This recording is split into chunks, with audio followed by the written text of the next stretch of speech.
जयपुर के Durgapura railway station पर देवस्थान विभाग की वरिष्ठ नागरिक तीर्थ यात्रा योजना के तहत विशेष कार्यक्रम आयोजित किया गया। कार्यक्रम में मुख्यमंत्री भजनलाल शर्मा मुख्य अतिथि के रूप में शामिल हुए। इस अवसर पर कैबिनेट मंत्री जोगाराम पटेल, जौराराम कुमावत और गृह राज्य मंत्री जवाहर सिंह बैढम भी मौजूद रहे। कार्यक्रम को संबोधित करते हुए मुख्यमंत्री ने कहा, उन्हें खुशी है वरिष्ठ नागरिक तीर्थ यात्रा के लिए रवाना हो रहे हैं। उन्होंने कहा, कई बुजुर्ग ऐसे हैं जिनकी वर्षों पुरानी तीर्थ यात्रा की इच्छा अब पूरी हो रही है। मुख्यमंत्री ने बताया, बुजुर्गों के स्वास्थ्य और सुविधा को ध्यान में रखते हुए वातानुकूलित रेल से यात्रा की व्यवस्था की गई है। इस यात्रा के दौरान श्रद्धालु सोमनाथ ज्योतिर्लिंग और द्वारकाधीश मंदिर के दर्शन करेंगे। उन्होंने बताया, राज्य सरकार अब तक 1 लाख से अधिक वरिष्ठ नागरिकों को तीर्थ यात्रा का लाभ दे चुकी है। मंदिरों के जीर्णोद्धार को भी प्राथमिकता दी जा रही है। यात्रा शुभ हो। भगवान शिव के 12 ज्योतिर्लिंग है, लेकिन सबसे प्रथम ज्योतिर्लिंग है जो पूजा जाता है वो सोमनाथ है, और आप बाबा सोमनाथ की यात्रा के लिए जा रहे हैं। वो ही नहीं, आपको वहां उसके साथ साथ नागेश्वर भगवान भी मिलेंगे। आप भेड़ द्वारका भी जाएंगे, द्वारका भी जाएंगे। मन में हमेशा ये रहता है कि हम द्वारका नहीं देखा, सोमनाथ नहीं देखा। भगवान ने जहां जाकर के अलग ही अपना द्वारका धाम बनाया था, और आप सभी जानते हैं कि उन ऐसे स्थानों पर जाने से निश्चित रूप से हमारे मन में वो शांति का भाव, आध्यात्मिकता का भाव जो आता है, वो हमारे ऐसे स्थानों से आता है। वो हमारे लिए बहुत ही हमारे गर्व की बात होती है कि हम हमारे ऐसे स्थान पर तीर्थाटन के लिए जाते हैं।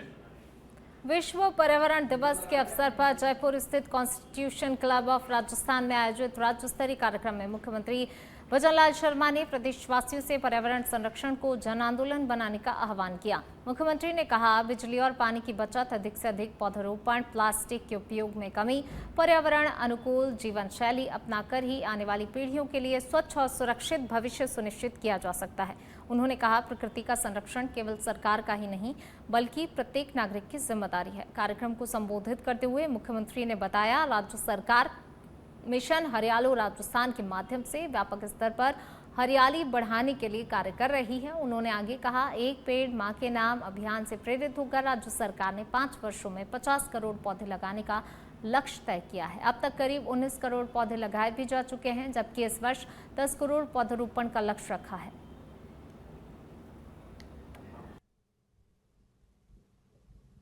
आप कहेंगे वो पीने वाले पानी से क्या फर्क पड़ता है? फर्क पड़ता है। पानी की एक एक बूंद काम में आती है। फर्क जब पड़ता है जब आपको पानी की आवश्यकता होती है, आपको प्यास लगी होती है, और जब पानी नहीं मिलता है तो वो आधा गिलास पानी भी आपको ऐसा लगता है अमृत के समान। वो आपकी प्यास को बुझाता है। उस समय पानी की महत्वता मालूम पड़ती है। कई हम देखते हैं, ज्ञान तो बहुत देते हैं, लेकिन अमल में कितने लोग लाते हैं?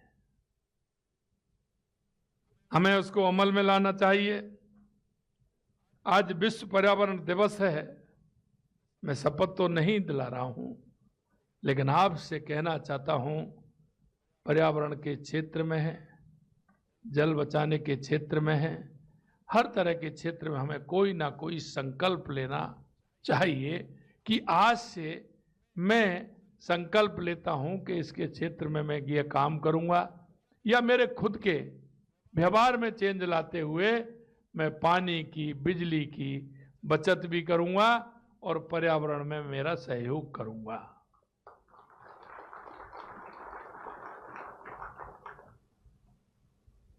हमें पर्यावरण के क्षेत्र में जागरूकता भी लानी है, बताना भी है, तो उसके लिए अभियान चला सकते हैं।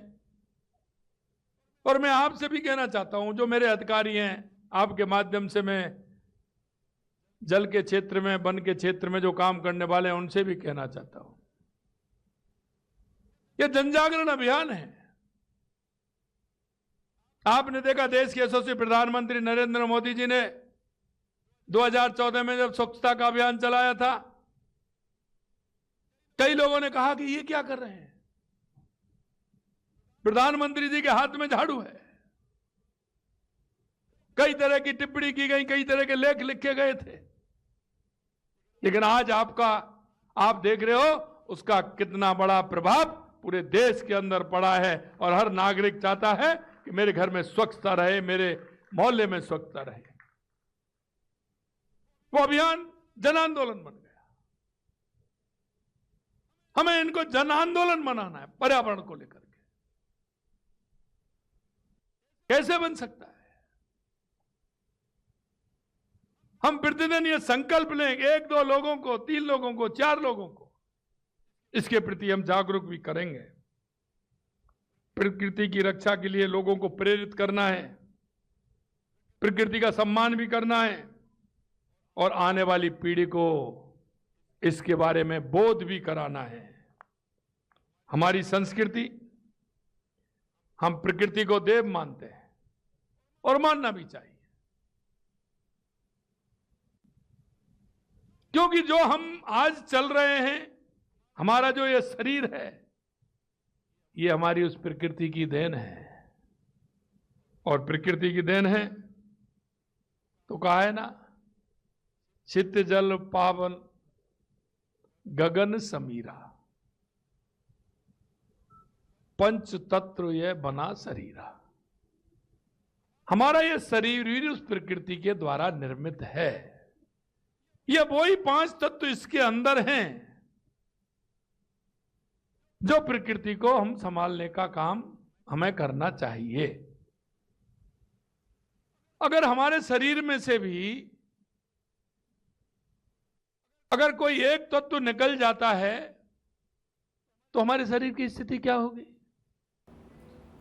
जयपुर में विश्व पर्यावरण दिवस के अवसर पर मुख्यमंत्री भजनलाल शर्मा ने झालाना स्थित विश्व वानिकी वृक्ष उद्यान में वृक्षारोपण कर पर्यावरण संरक्षण का संकल्प लिया। इस अवसर पर उन्होंने कहा, प्रकृति हमारे जीवन, संस्कृति, विकास की आधारशिला है। एक वृक्ष केवल पर्यावरण संतुलन का माध्यम नहीं, आने वाली पीढ़ियों के लिए स्वच्छ वायु, हरित परिवेश, सुरक्षित भविष्य का आधार है।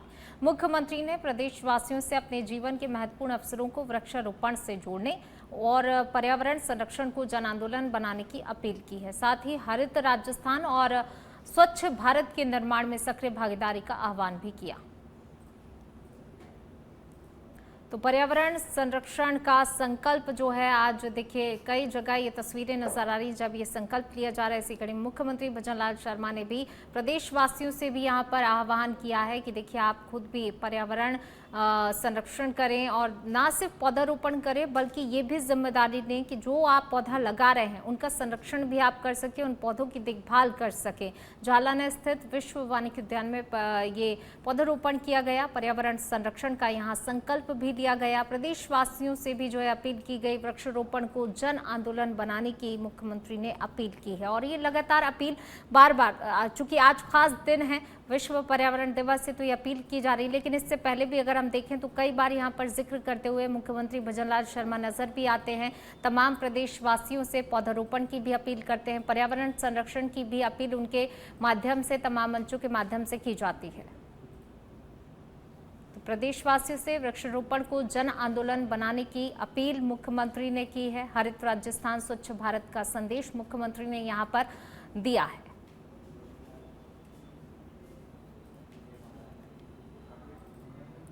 विश्व पर्यावरण दिवस पर जयपुर विकास प्राधिकरण यानी जेडीए की ओर से विशेष वृक्षारोपण अभियान चलाया गया। इस दौरान जेडीए आयुक्त सिद्धार्थ महाजन ने मुख्यालय परिसर में पौधारोपण किया, पर्यावरण संरक्षण और हरित विकास को बढ़ावा देने का संदेश दिया। अभियान के तहत जयपुर के सेंट्रल पार्क में शहतूत सहित विभिन्न देशी प्रजातियों के पौधे लगाए। आयुक्त महाजन ने कहा, बढ़ते प्रदूषण और जलवायु परिवर्तन जैसी चुनौतियों से निपटने के लिए वृक्षारोपण सबसे प्रभावी उपायों में से एक है। उन्होंने अधिकारियों, कर्मचारियों, आमजन से अधिक पौधे लगाने और उनकी देखभाल करने का आह्वान किया। वहीं उद्यानिकी शाखा द्वारा विभिन्न स्थलों पर गैप फिलिंग का कार्य पूरा किया गया। सेंट्रल पार्क में भ्रमण करने आए लोगों को पर्यावरण संरक्षण और पौधों के संरक्षण के प्रति जागरूक किया। जेडीए ने जनभागीदारी से स्वच्छ, हरित और पर्यावरण अनुकूल जयपुर बनाने का संकल्प दोहराया।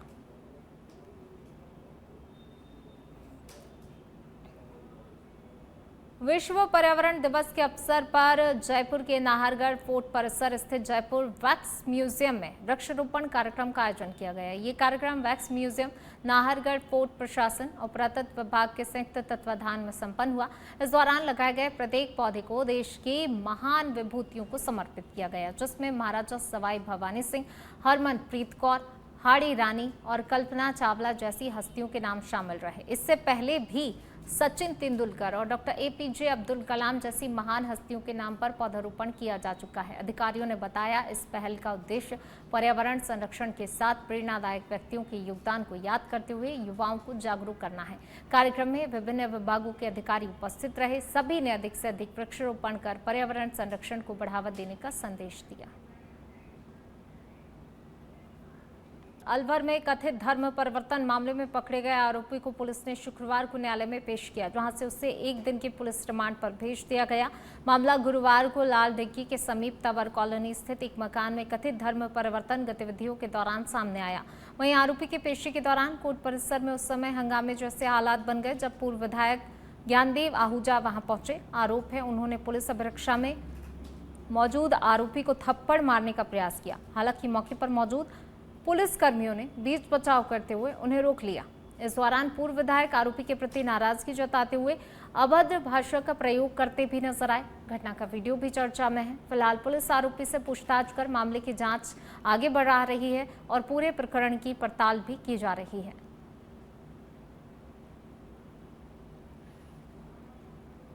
बूंदी में मुख्यमंत्री जन आवास योजना के तहत गांधी ग्राम स्थित आवासों की प्रगति को लेकर जिला कलेक्टर हरफूल सिंह यादव ने समीक्षा बैठक आयोजित कर अधिकारियों को आवश्यक दिशा निर्देश दिए।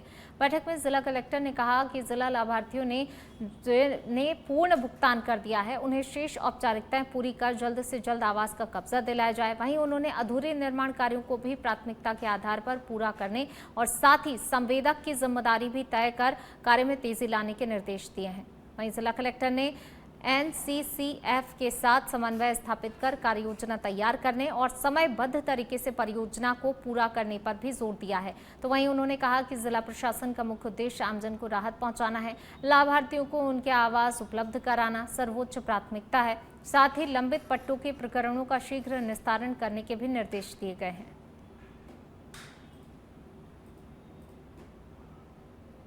चूरू जिले के सरदार शहर क्षेत्र के पालसर गांव में 765 केवी हाईटेंशन लाइन परियोजना को लेकर किसानों और पावर ग्रिड कंपनी के बीच विवाद गहरा गया है। अखिल भारतीय किसान सभा के नेतृत्व में किसानों ने स्पष्ट चेतावनी दी है कि जब तक उन्हें पूरा उचित मुआवजा नहीं मिल जाता है तब तक कंपनी को कार्य नहीं करने दिया जाएगा। वहीं किसानों का आरोप है, पावर ग्रिड कंपनी बिना मुआवजा दिए ही पुलिस की मौजूदगी में जबरन काम शुरू करवाना चाहती थी, लेकिन किसानों ने विरोध के चलते ऐसा संभव नहीं हो सका। मामले को सुलझाने के लिए भानीपुरा तहसीलदार, थानाधिकारी और पावर ग्रिड के अधिकारियों ने किसानों से खेत में ही वार्ता की, लेकिन कोई सहमति नहीं बन सकी। किसान नेताओं ने टावर निर्माण की भूमि के साथ साथ 67 मीटर कॉरिडोर में आने वाले ट्यूबवेल, पानी की डिग्गी और खेजड़ी के पेड़ों का भी उचित मुआवजा देने की मांग की है।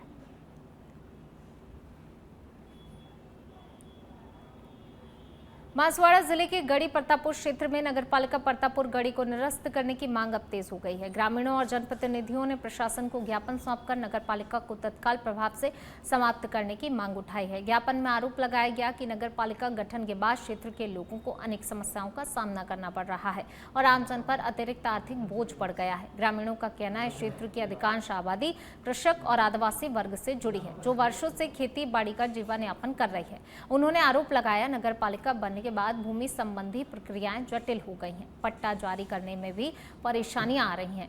निर्माण स्वीकृति, भूमि रूपांतरण, विभिन्न करों को लेकर भी लोगों ने नाराजगी जताई है। ग्रामीणों ने चेतावनी दी है, यदि उनकी मांगों पर शीघ्र कार्रवाई नहीं हुई तो वे आंदोलन का रास्ता अपनाने के लिए मजबूर होंगे।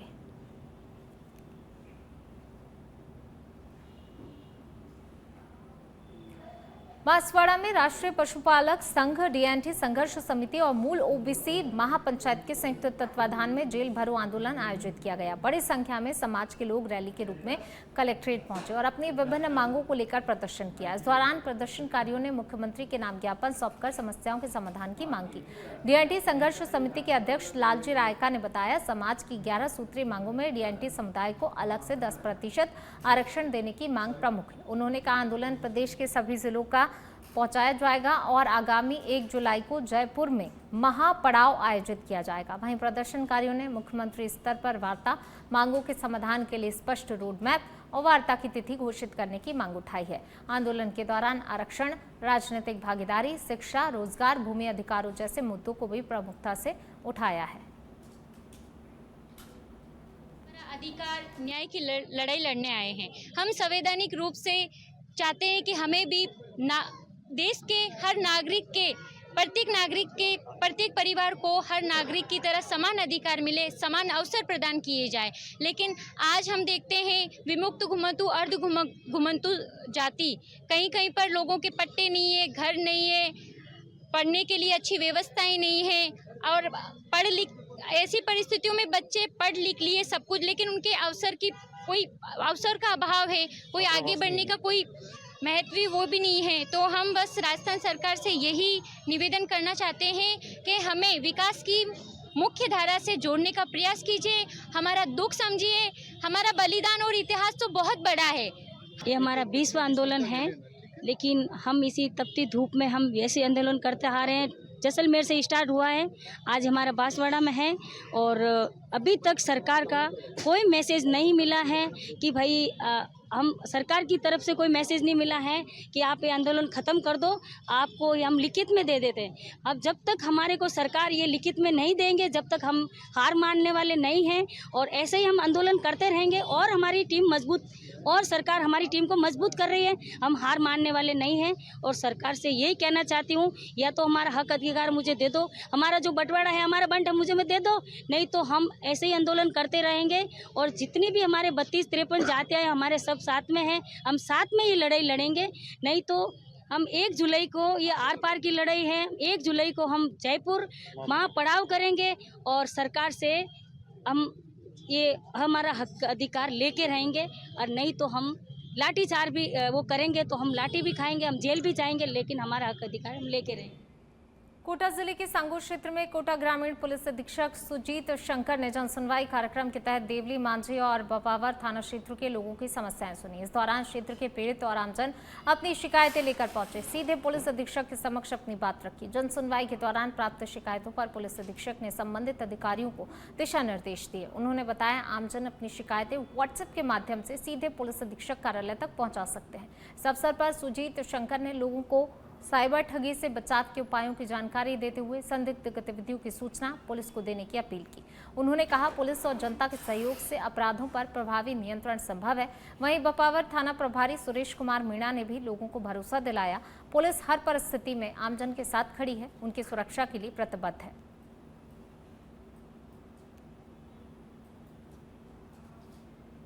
जोधपुर जिले के शेरगढ़ क्षेत्र में प्रशासन ने अवैध रूप से संचालित कपड़ा धुलाई फैक्ट्रियों के खिलाफ बड़ी कार्रवाई करते हुए 3 फैक्ट्रियों को ध्वस्त कर दिया। खिरजा तिबना गांव में तहसीलदार दिनेश चंद और प्रदूषण नियंत्रण मंडल के सहायक अभियंता पवन चौहान के नेतृत्व में ये कार्रवाई की गई है। प्रशासनिक टीम ने जेसीबी मशीन की सहायता से फैक्ट्रियों में बने हौद और अन्य संरचनाओं को नष्ट कर दिया। कार्रवाई के दौरान विद्युत विभाग ने भी अवैध बिजली कनेक्शन पर सख्ती दिखाई। सहायक अभियंता भवानी सिंह चारण के नेतृत्व में मौके पर लिए गए अवैध बिजली कनेक्शन काट दिए गए। प्रशासन का कहना है, बिना अनुमति संचालित इकाइयों और पर्यावरणीय नियमों का उल्लंघन करने वालों के खिलाफ आगे भी कार्रवाई जारी रहेगी। कार्रवाई के दौरान किसी प्रकार की अप्रिय स्थिति से बचने के लिए भारी पुलिस जाब्ता मौके पर तैनात रहा। इस क्षेत्र में अवैध गतिविधियों पर अंकुश लगाने का स्पष्ट संदेश दिया गया है।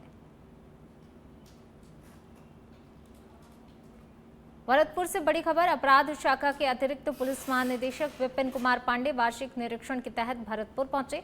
इस दौरान उन्होंने वृत्ताधिकारी कार्यालय और उद्योग नगर थाने का निरीक्षण किया। आगमन पर पुलिस जवानों ने उन्हें सलामी दी। अतिरिक्त पुलिस महानिदेशक ने नगर वृत्ताधिकारी कार्यालय में कानून व्यवस्था की समीक्षा करते हुए अधिकारियों से जानकारी ली। इसके बाद उद्योग नगर थाना क्षेत्र में सामुदायिक संपर्क समूह के सदस्यों और पुलिस मित्रों के साथ बैठक कर क्षेत्र की कानून व्यवस्था पर चर्चा की। निरीक्षण के दौरान पुलिस अधीक्षक राजेश मीणा, अतिरिक्त पुलिस अधीक्षक धर्मेंद्र सहित पुलिस विभाग के कई अधिकारी मौजूद रहे।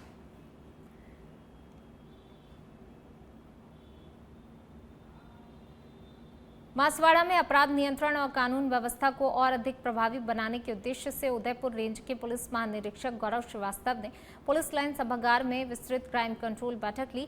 सुबह से शाम तक चली बैठक में पुलिस अधीक्षक, अतिरिक्त पुलिस अधीक्षक, उपाधीक्षक, वृत्ताधिकारी, थानाधिकारी मौजूद रहे।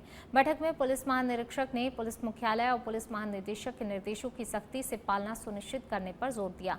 उन्होंने जिले में अपराधों पर प्रभावी अंकुश लगाने, वाहन चोरी की घटनाओं की रोकथाम, वांछित अपराधियों की शीघ्र गिरफ्तारी और लंबे समय से लंबित मामलों का त्वरित निस्तारण करने के निर्देश दिए। इसके अलावा वाहनों पर अनाधिकृत पोस्टर, काली फिल्म, नियमों के विरुद्ध किए गए मॉडिफिकेशन के खिलाफ विशेष अभियान चलाकर कार्रवाई करने को कहा।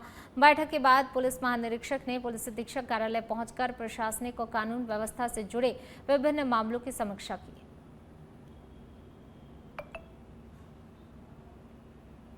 अलवर जिले के रामगढ़ कस्बे में अलवर दिल्ली राजमार्ग पर शुक्रवार दोपहर कार और कैंटरा के बीच आमने सामने जोरदार भिड़ंत हो गई। हादसा ततीजा मारज होम के पास हुआ, जिसमें दोनों वाहन बुरी तरह क्षतिग्रस्त हो गए। कार चालक घायल हो गया। टक्कर इतनी जोरदार थी, दोनों वाहनों के अगले हिस्से पूरी तरह क्षतिग्रस्त हो गए।